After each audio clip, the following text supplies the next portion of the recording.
On tonight's episode of the Denver Bronco Roundup podcast, building for the draft. Positions in need. What are those positions in need? We want you guys chiming all in, letting us know, ranking them top 1 through 5. Plus, we got to get into everything else from Stefon Diggs to, ESPN ranking 9.5 wins over under for the Denver Broncos. All that and more coming up next. Let's go, Denver Bronco Roundup podcast.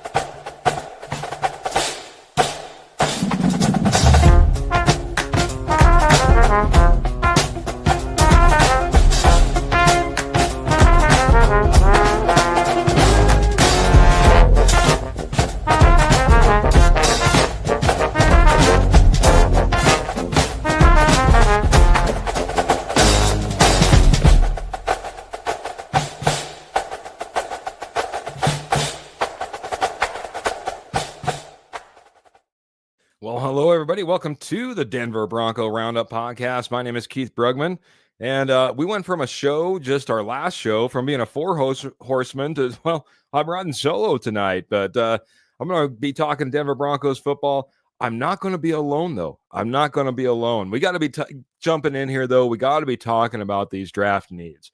We went through all this offseason so far. We've narrowed it down. We've seen free agents brought in. We've seen Denver Broncos being, re-signed, and now it's time to figure out what that draft board needs look like. I want you guys all chiming in. We also are this episode, we're going to be talking about, the ESPN. They came out with their rankings. Over, under 9.5 wins. That's a big jump from last year. A few affiliates out there might be, media outlets might be eating some crow compared to last year as we jump in and start talking about what the expectations are for the Denver Broncos this year. And last but not least, is there smoke? Is there a little bit of smoke being put out there by Sean Payton? Last year we saw it with J.J. McCarthy. Everything leading up saying J.J. McCarthy was the guy. Well, it ended up being not J.J. McCarthy. It ended up being Bo Nix all along. And this year he's been talking about how happy he is with the wide receiver room. Is that smoke? Is there fire where there's smoke? I want to get into that as well. But like I said, I got a special guest. I'm not alone. Man, coming in from all the way, halfway across the Pacific, in the Hawaiian Islands. You know him. You love him. Maybe he's shipped you some amazing Lion coffee.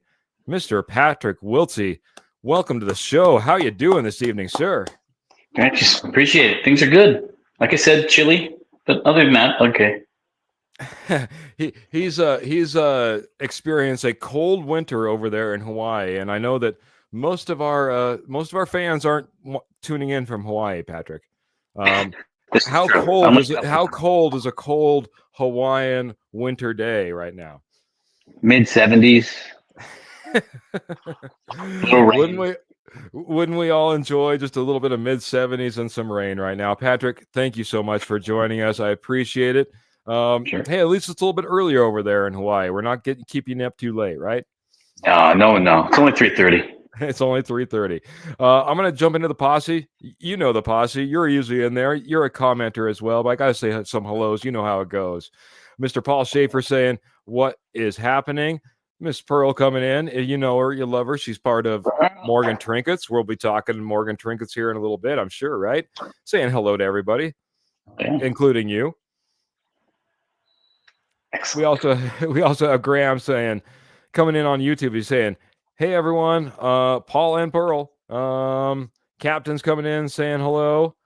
And he says he made it early, which is good to see. Hey, we know the horseman, Kenny Kirkpatrick. He's going to be in here talking with us this evening. He says, hello, Keith, and good evening, Posse. And that's you. If you don't know it, you got to be jumping in here talking.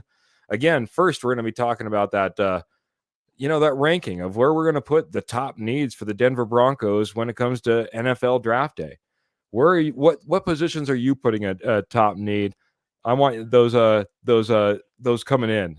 We got our good friend Graham coming in here saying Patrick. Miss Pearl saying hi, Patrick. And aloha, Patrick, coming in from McKinney. I knew this was going to come in. Across the country. Graham's feeling so bad for you with your 70 degrees, mid 70s, saying poor Patrick, laugh out loud. Yeah. Hey, look at Kenny though. He's living it up. 78, Southern Maryland, Patrick, laugh out loud. So there you go. I do want to say, as I see Phil coming in here and saying good evening, Keith, and welcome, Patrick. Once again, a little more love from our good friend Patrick Wiltsey. We'll be talking a lot of football with him. We'll talk a little bit about what he does for a living and how he takes care of people across the country, across the globe. That being said, Phil, I'm running a solo show tonight. I'm going to try really, really hard to keep up on any stars or in all the comments and the whole 9 yards. But please, please know, if I miss you, we love you, we appreciate you, and we'll get you back. Jesse Lee saying, yo, what's going on, fellas? Well, this is a great question. Maybe this will get us started.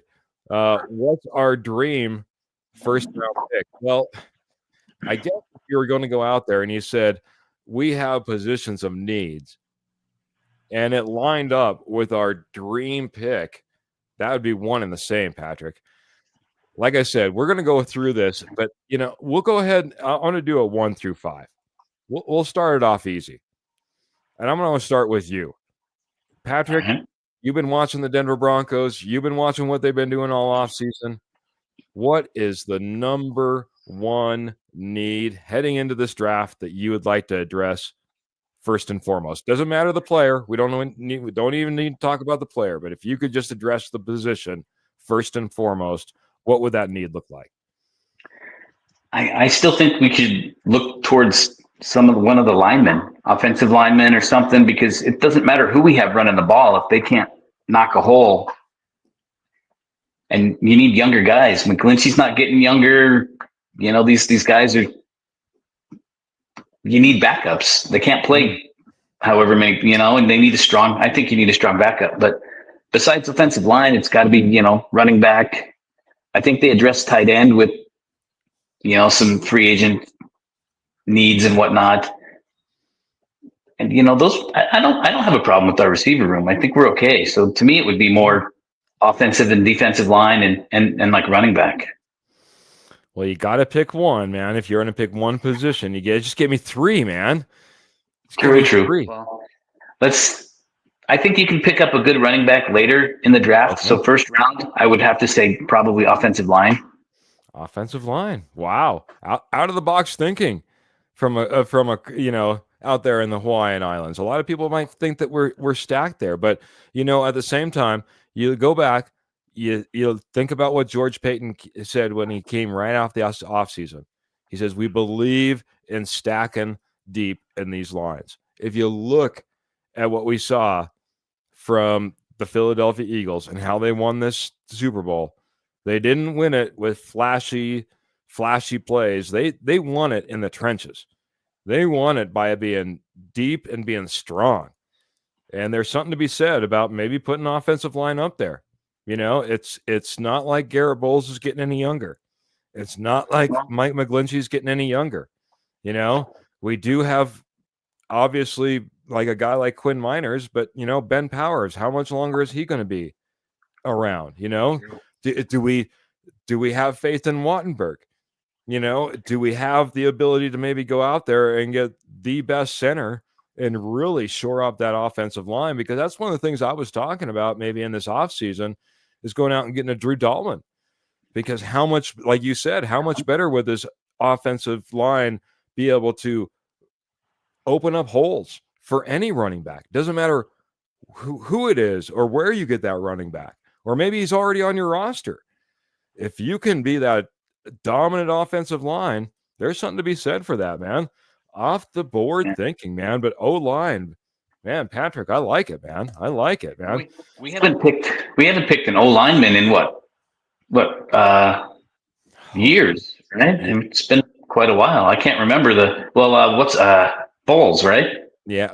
The last time we took offensive tackle, if I remember right, I think it's going to be 9 or 10 years now that we've taken an offensive tackle. A long time. A long time. You got to have some homegrown talent. It's got to be almost like baseball, right? You have to have the homegrown talent to prop up the.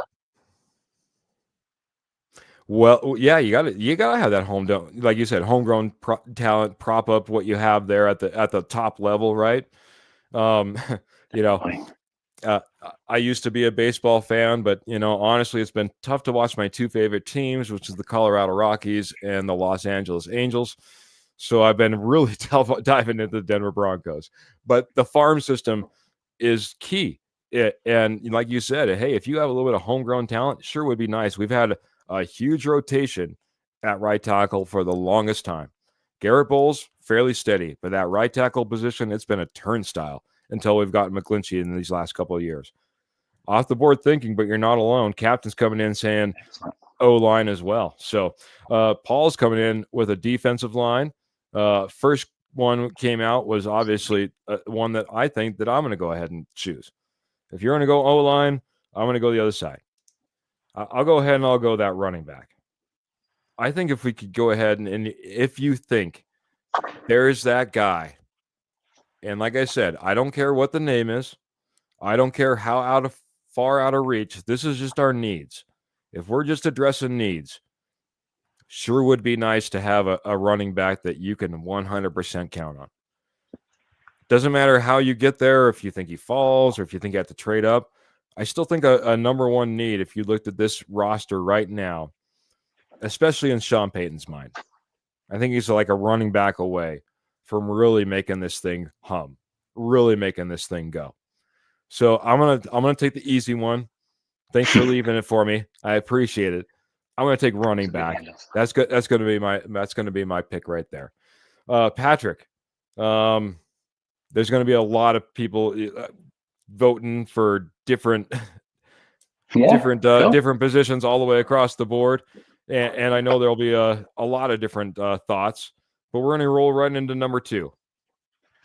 What's your number 2? You went O-line number 1. I went running back number 1. Where are you going on number 2? I could probably flip flop. I could probably like running back or tight end. I think I'll take the easy shot this time. I'll take the running back because I think there's enough of them from what I've been peeking at draft wise that we could pick up one. If we don't get it first pick, we can still get a good second round, third round. Yeah, I'm going to go running back. Yeah. Kenny's coming in. He's saying no running backs or offensive linemen in free agency. I think you may be onto something, Patrick. Well said. I'll ask you this, man. I said no players. Is Genty your number 1? I think he's probably everybody's number 1 that's looking for running back wise that way. And I think he would fit in and do a very good job. My only concern is, with that X that Payton seems to be looking for, if you got a running back that can catch that 5-6 yard out route, to the side when all the dangers going on, I think that would be, and I haven't seen enough of him to know if he could do that well. But if he can do that, if all you got to do is turn around and let the ball hit you in the chest, right? Which sounds easy, but Oh, Patrick, you cracked me up. Have you just off the subject? Do you ever play football? Very little. I tried in high school, and I couldn't do the running. After about 20, 30 yards of running, it was deciding whether to breathe or keep running. And so, I chose breath. So we chose living over what the coaches were wanting at that moment. Very good. A lot of running, man. And maybe that's why I played a little bit, because I used to just love to run, man. I used to love to run. So I'm going to take Genty off the board. Do you have a favorite?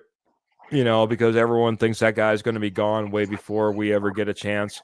Is there another guy that you kind of have your eye on that you would like to maybe pick up if there was available, if there was that opportunity, whether it be 20 or in the second round?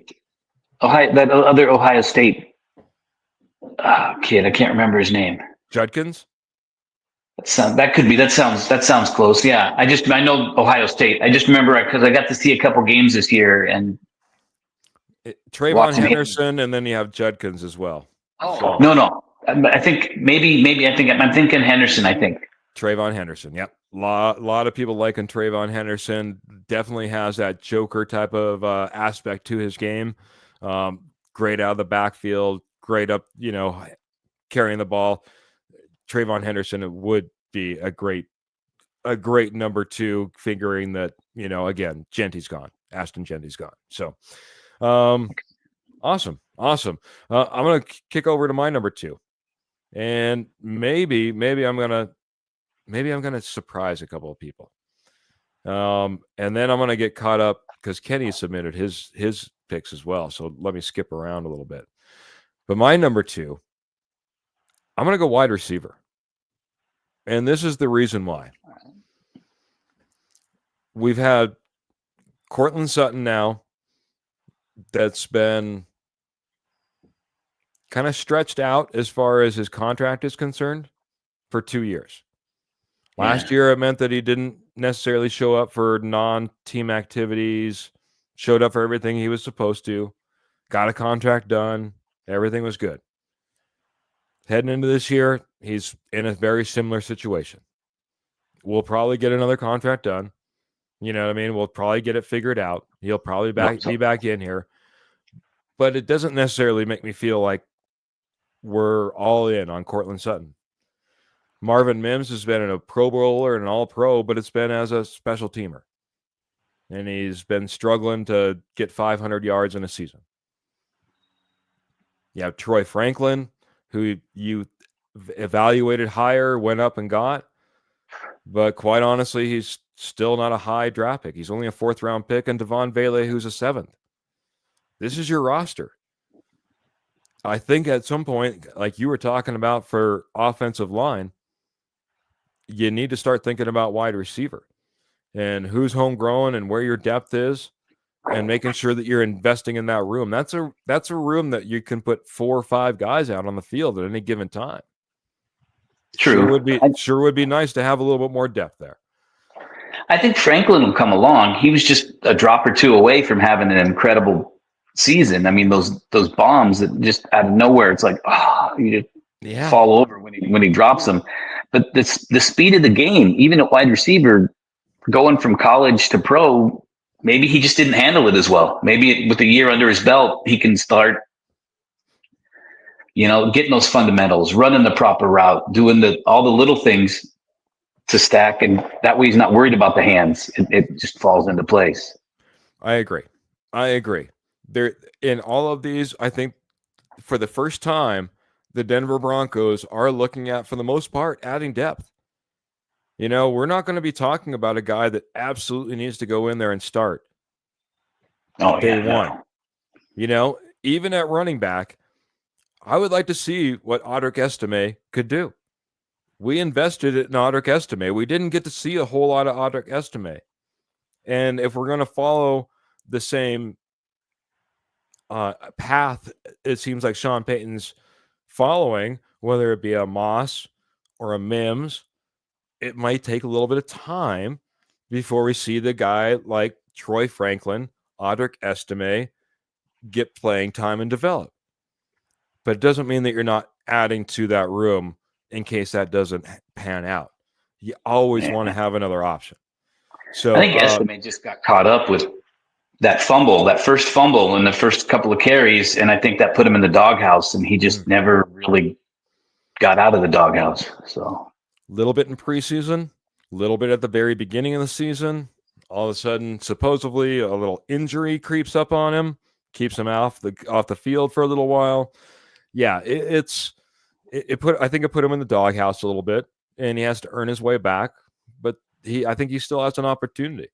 I think that is a pathway for Sean Payton in the way that he's kind of developed these different players. Like I said, you look back at Moss, you look back at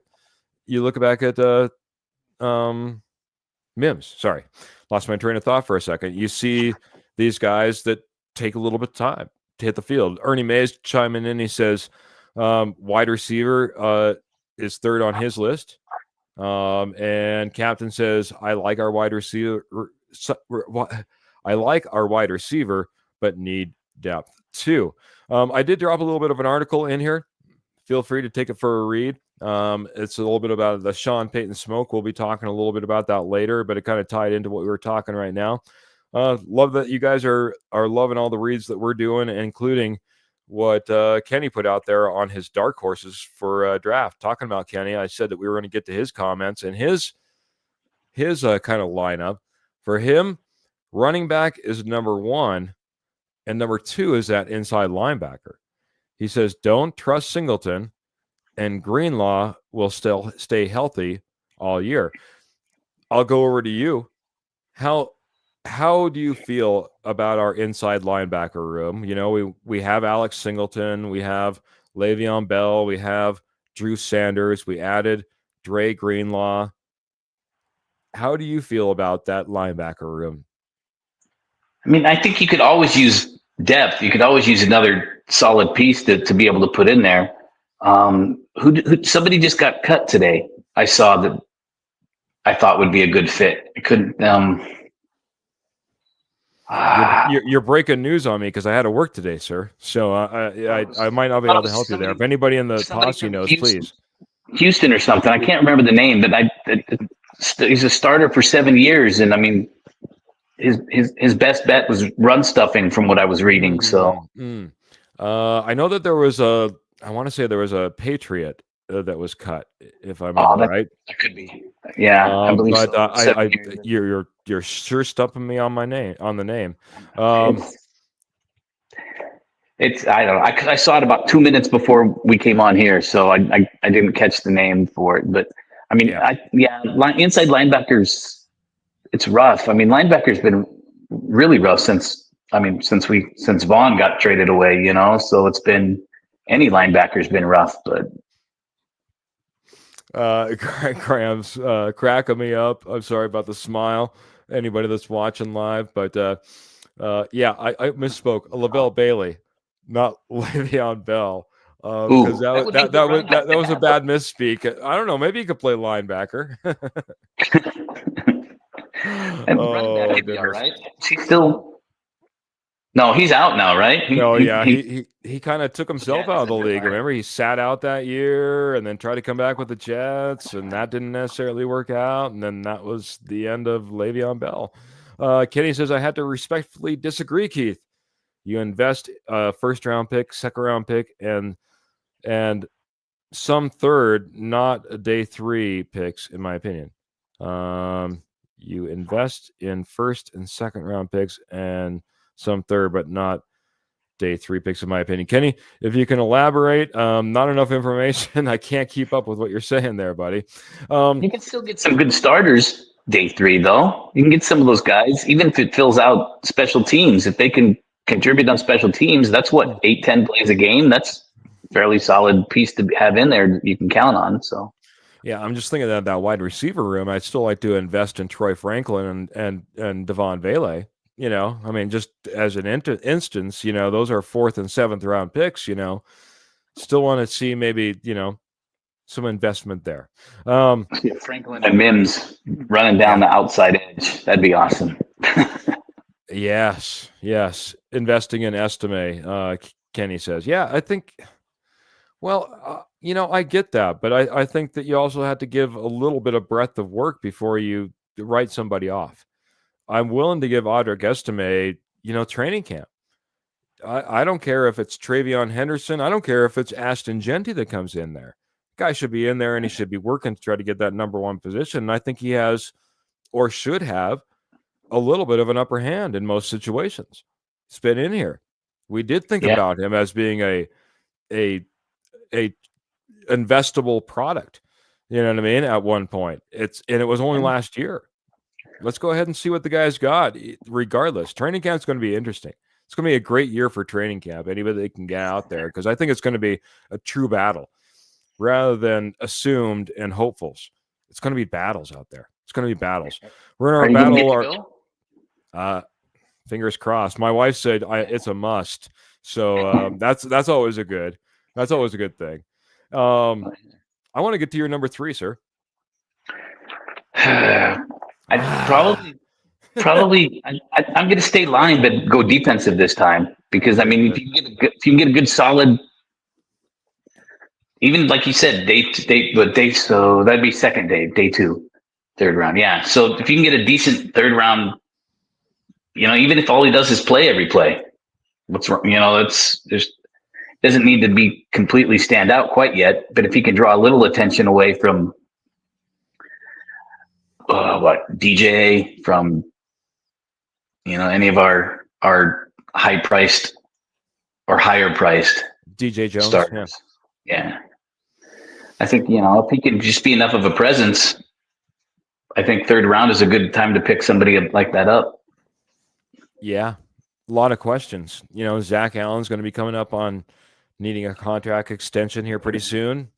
We'll have to come up on that decision before we know it.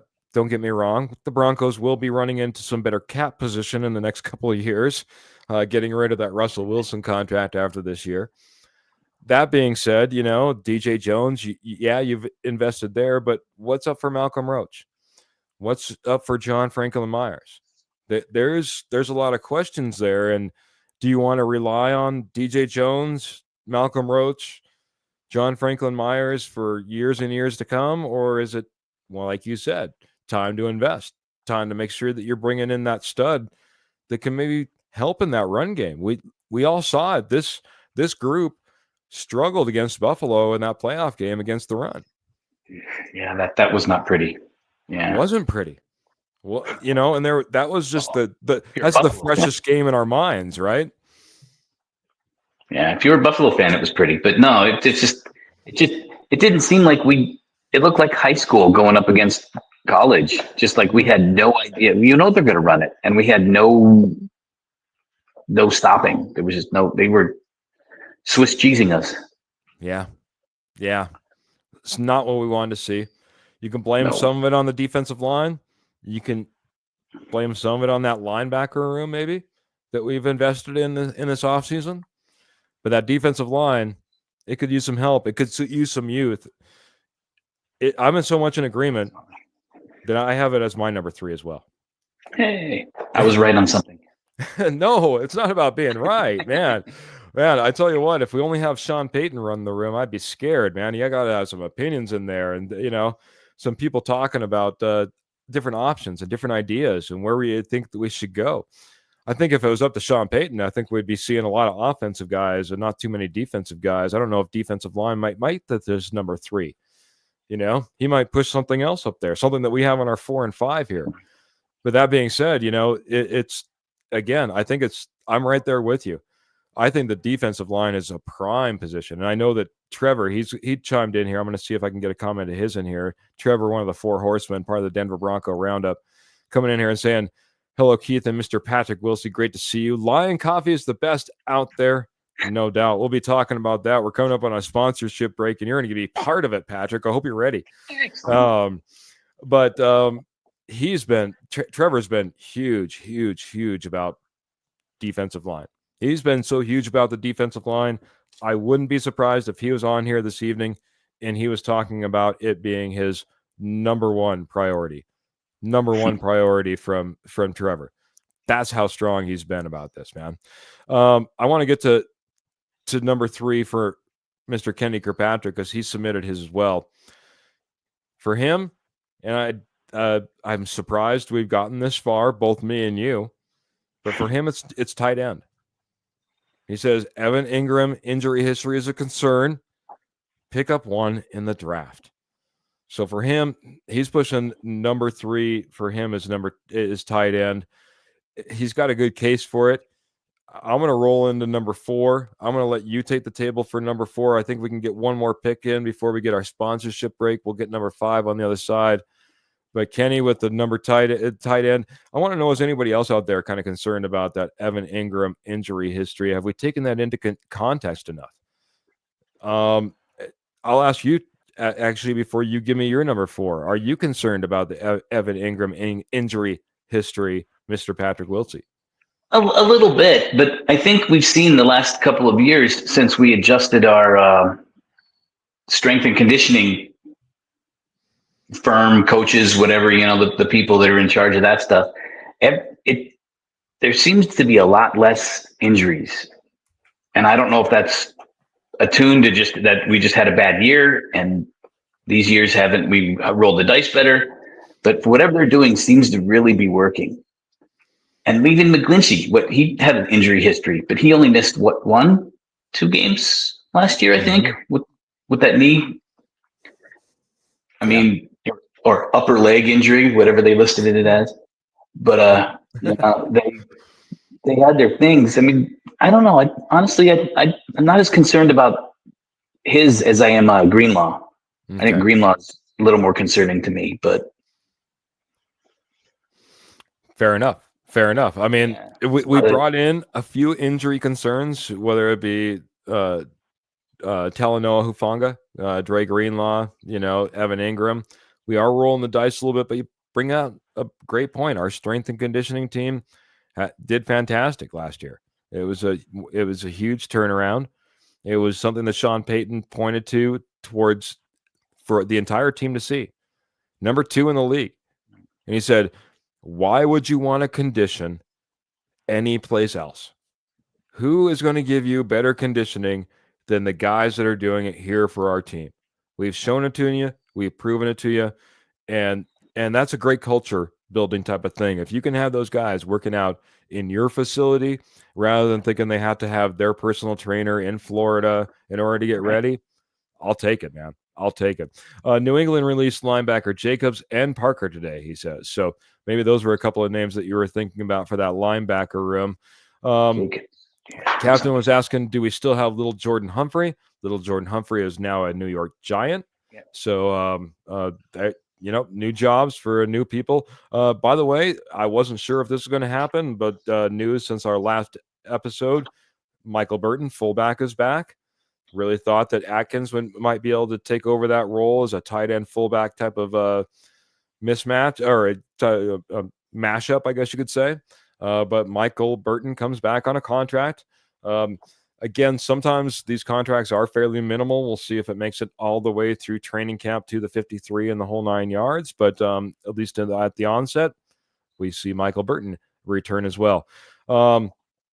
Peter Johnson. I want to just get to a few more comments while we have an opportunity here. He says there is a massive lack of depth on both O-line and D-line. I think day 3 should all be about fixing that issue. Sounds like you're right up Patrick's, pipeline right there, man. It's going right to the heart, man. I agree. That does seem. It wouldn't bother me to see 3, 4, 5 go that way. To boost that up and bring those in there for some depth. So, Captain is the multitasker of the evening. He says, "Okay, I haven't kept up lately. I'm rebuilding a front-wheel drive transmission for the first time. So, hats off to you for taking on new projects." So, I love that. Let's jump in. I want to get your number 4 here, sir. I'd look towards defensive one of the trenches, something for, like you said, some depth. I still think I'd go towards defensive, even if it's not line. Maybe I don't know. Maybe there's a cornerback that's had some injuries or something. We could throw in there, but I'd stay on the defensive side of the ball. Defensive side of the ball. Are you talking like edge defensive line, or are you talking more like secondary, cornerback, safety? I don't know how many good strong edges are going to be there third round. That's not going to be the part-time edge. I think we have enough part-time edges. I'll give you that. No, let's put it this way. Let's say you're going down your list and your number 1 Offensive lineman is off the board, you're number one. Running back is off the board, you're number one. Defensive lineman is on the board, but the top edge is sitting there at number 20 in the entire draft, or the top cornerback is sitting there in the entire draft, or the top safety. When you're looking at positions of need, it's not thinking about, hey, what would I get in the fourth round? I'm thinking, if I don't get my number one, my stud O lineman, I'm going to running back. Do I still have my stud running back there? Okay, I'm going to defensive line, going down your list, right? Right. What's your number 4 that you would look at, even if it was at number 20, even if it was the top guy in the draft? I don't care if you're saying, well, at that point, it's got to be quarterback because I'm going Cam Ward, baby. No, I'm just kidding. Where would you go for this team? I think you're right. I think I'd probably lean a little more towards edge, because the edge has the possibility of one play could break open the entire game and, cause the momentum shift and everything. That's going to happen a little more for edge, I think, than it would be for, safety or, I mean, I love Surtain, don't get me wrong, but, there's not too many times one play is going to make or break, unless, it's a big interception or something, obviously. But I mean, there's not too many times. I think edge is probably where I'd lean. Fair enough. I mean, when you talk about game changers, which is what you're talking about, and I don't get me wrong, we got a Jonathan Cooper, we got a Nick Bonito, but can you have enough edge rushers? Can you have enough edge rushers? I don't think so, but I mean, to me, Bonito he showed this year at least he wasn't so much the one-trick pony. Correct. So I mean, if he can continue to build upon that, wonderful. I'll eat whatever crow you want to throw out here to Hawaii or ship out to Hawaii. I'll eat that crow. It's not a problem. But the first year he seemed a little part-timey, so this year made me a little more comfortable with him. So I agree completely. I agree completely. Just getting us up to speed, because it was Jawan Bentley, everyone's saying, the linebacker. Right. And Phil McLaughlin, thank you for jumping in. Graham, thank you for jumping in. And Captain, thank you for jumping in at just the right time, a little overtime, actually, because we got to talk about our amazing sponsor, and that's Morgan Trinkets, your headquarters for Southwest Jewelry, Southwest Pottery, and Estate Gold at wholesale prices for how many years? 34 years. My goodness. Once they were a nationwide company, now they're just in your backyard, northern Colorado, southern Wyoming. They're giving you the goods at shows all over that area, gem shows and fairs, and you name it. They're doing them. But that's not the only way you can get a hold of Morgan Trinkets if you're in love with what they have to offer, and believe me, you will be. You can head on over to Etsy, type in Morgan Trinkets Co. That's Morgan Trinkets Co. And bam, you're there. You see all the amazing treasures that Pearl has to offer, including silver, sterling silver, 100% sterling silver. They have that as well. All orders over $50 are shipped absolutely free, and they accept all major credit cards. Check out Morgan Trinkets today for all your Southwest Jewelry, Southwest Pottery, and Estate Gold at wholesale prices. Check them out on Etsy, Morgan Trinkets Co. That's Morgan Trinkets Co. on Etsy. Check them out today. And now I'm going to pass it off to Patrick, because, Patrick, you do amazing things by shipping the most amazing coffee I know. I've been drinking coffee younger than I probably ever should have, where people were telling me, it's going to stunt your growth, young man. I'm 6 foot, by the way. I think I did all right. Amazing coffee. I started on coffee before you did then, because I am not 6 foot. So Tell me about Lion Coffee. They're amazing. I know that you work for them. You end up shipping their packages out all around the world, but you know a little bit about the company as well. I'd love to hear about it. I do. They actually started in 1864 in Wisconsin, and it was obviously quite a bit after that they moved out here to Hawaii. But we've been out here in Hawaii for over 30 years, trying our best to make, to get that good Kona coffee, get that stuff in there.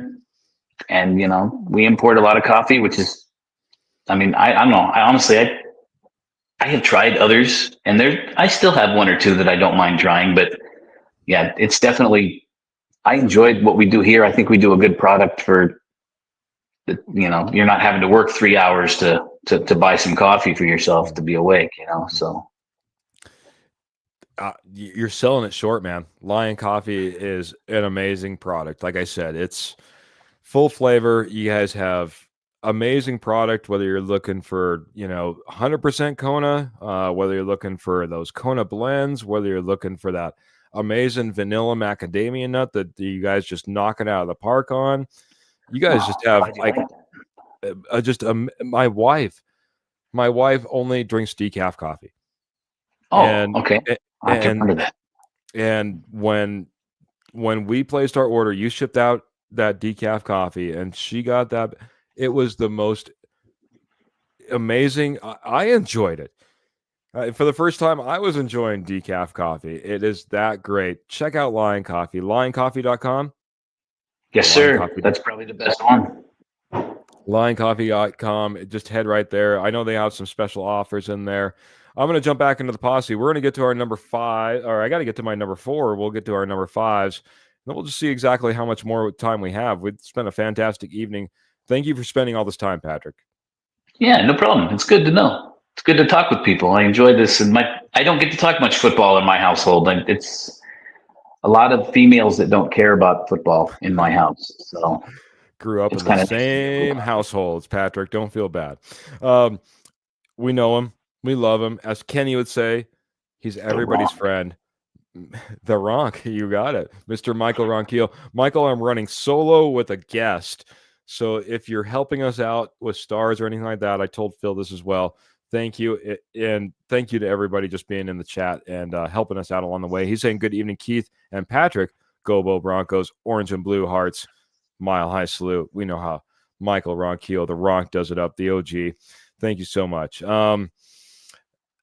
Let's get to my number 4, man.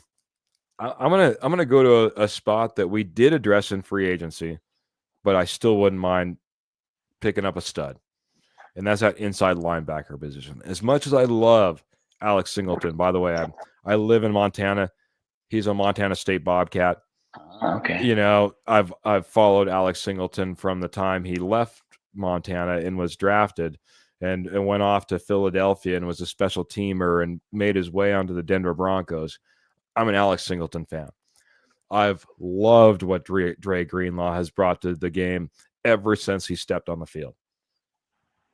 That being said, these are two guys that have injuries, and behind that, we have a guy in Drew Sanders that's flip-flopped, and Lavelle Bailey. I'll say it right this time, Lavelle Bailey. And those are not something I feel super secure about.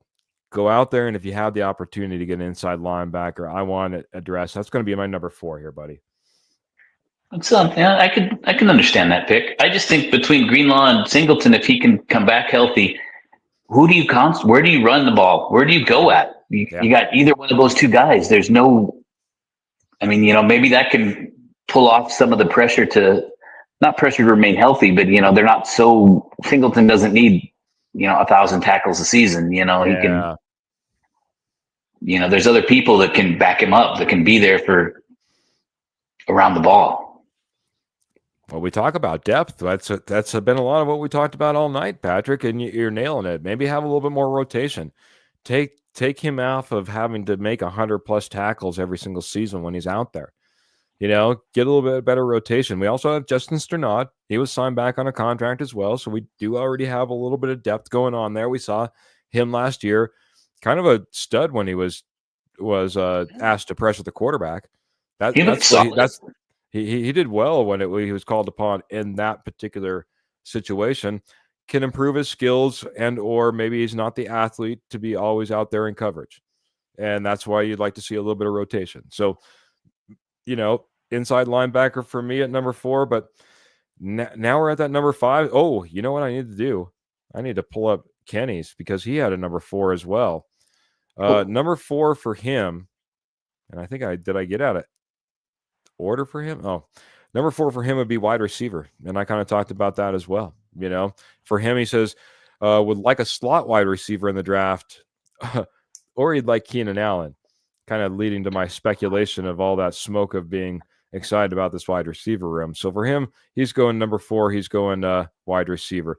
Skipping over to number 5, Patrick. Where do you land on number 5? We're getting a little bit tougher now. For you, it's been offensive lineman, running back, defensive lineman.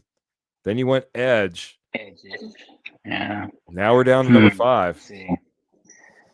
Well, I mean, I think it can't hurt. You can look around at running back again. Maybe you can get one of those, those guys that fell for whatever reason, or that, like you said, depth, and just to back it in there. And somebody gets hurt, you got this guy that's fresh, that's learning the thing. He can, he could be the bowling ball, just run downhill if the offensive line is doing things, and he can do what we need done. An interesting take on the need. He's doubling up on the needs. He's saying, Han, if I have that opportunity, man, I want to make sure that we get that running back. It kind of rings loud and clear, man. Running back for you is someplace that, like you said, in this day and age, we don't see very many guys that can go out there and be the bell cow. It just doesn't happen. What we can think of, like the 2 last year that really did it. And besides that, it seems like it's all committee. All committee. We're talking about 2 guys. So if you're not going to be able to get the one guy that could possibly be the bell cow, be out there every single down, basically, then you're already looking at needing more than one. So why don't you make sure that you get more than one? That's what Patrick's saying. Look at back in the day. You had, besides number 30, which I would kill for anybody that could even get close to that level again. That's the full on right there. But we had all those years, Anderson, Olandis Gary, all those guys that for years and years, and then it just, like, the running back just kind of went, and you don't hear about hardly anybody anymore. So it just makes me wonder why that position, was it devalued? Was it just, all these young offensive minds thinking it wasn't needed because it's more of a, 5 yards, 5 yards, 5 yards instead of 50, chunks down the field. I don't know. Yeah, I agree, man. It's something that has gone away. What hasn't gone away is Michael, by the way. He let us know 1,000 stars, man. How big a love is that, man? Thank you, Michael. Thank you for the continued support, man. It's been off the charts, man. And we appreciate everyone in here being a part of the conversation. But if you can help us in what we do, and we do try to give back whenever we possibly can, it's things like this that makes it possible. Thank you very much, Michael, for the 1,000 stars. I'm gonna go up here, and I saw a comment. If I see it again, I'll throw it up here. But I'm going to be in a disagreement with one of our commenters. I know that right off the bat, because where I'm going in our number 5 is cornerback.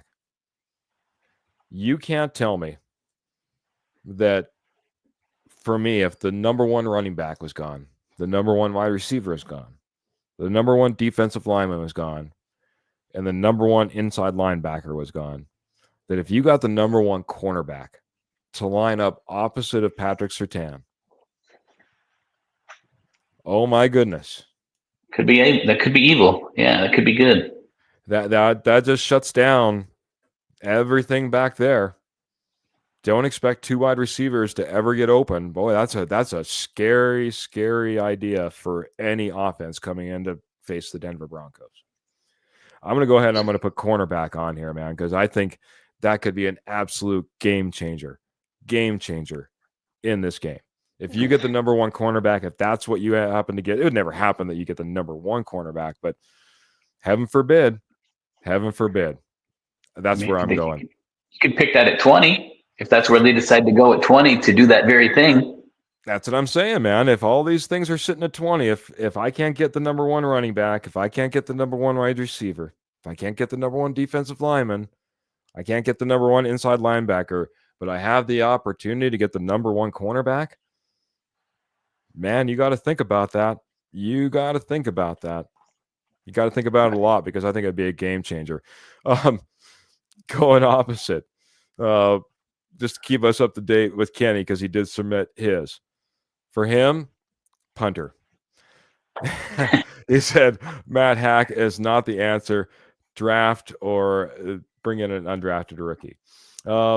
And again, Kenny maybe didn't have enough time to go through the entire conversation the way I ran it down. If it was the first round and all these positions were gone, where would you be all the way through this list? And for me, like I said, number 5 is cornerback. I'm going to drop Michael Ronquillos, man. He's always hip to what's going on. He's number 1, running back. Number 2, tight end. Number 3, I'm sorry. I got 2 number 2s almost. Number 3 is defensive lineman. Number 4 is linebacker. And number 5 is wide receiver. So we were very similar on our list, I guess you could say. So not too far off, Michael. Believe it or not, neither one of us had tight end on our list. How do you feel about the tight end room? Is Evan Ingram the answer, and do you feel good about the depth behind him, Patrick? I mean, I don't know about the answer. I think he's definitely, if he can remain healthy, I think he can show the rest of the room what Payton's expecting from that position. But I mean, I don't know because he's what, 30, 31? Yeah, 30, I think 30, if I remember correctly. You're putting me on the spot, but I'm gonna say 30. Not to be mean because I am not young, but I mean, how many years of solid play is he? 2, 3 before you're starting to see, that wash away with not even injuries, just time, father time, washing away. Undefeated so far, right? So, yep, exactly. I don't mind. I liked overall. I liked who we have. I just don't think I don't think they were given much of a chance to do a lot of things. I mean, how many times did you really see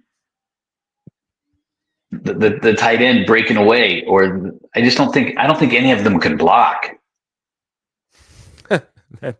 I think Adam Troutman probably has your best opportunity to block, but then his receiving comes into, or at least route running and ability to break away and truly be a threat is the biggest thing. And then after that, then you get a little bit scared because Adam Kroll is not known as a blocker. You really like, everyone is excited about Adam Kroll, so you got some credence there. I mean, I got spoiled as a kid growing up. We had Shannon Sharp. I mean, you didn't need anybody. Who was blocking him? He was dumping people on their cans all the time. So there was no, and still getting open and still helping out where he needed to help out with, if he ran the route properly and it wasn't even going to him. I mean, you get spoiled. John Elway, Terrell Davis, you all those old school times. And so it's kind of nice to see Knicks come in with nobody thinking he's the God-given spot, and to play as well as he did. I mean, it gives you a little bit of hope, a little bit of, maybe we can return to those days. So ain't that the truth? I'll give it up to that, man, because it did feel a little bit at times like, hey, at least, and I think that's where we're at.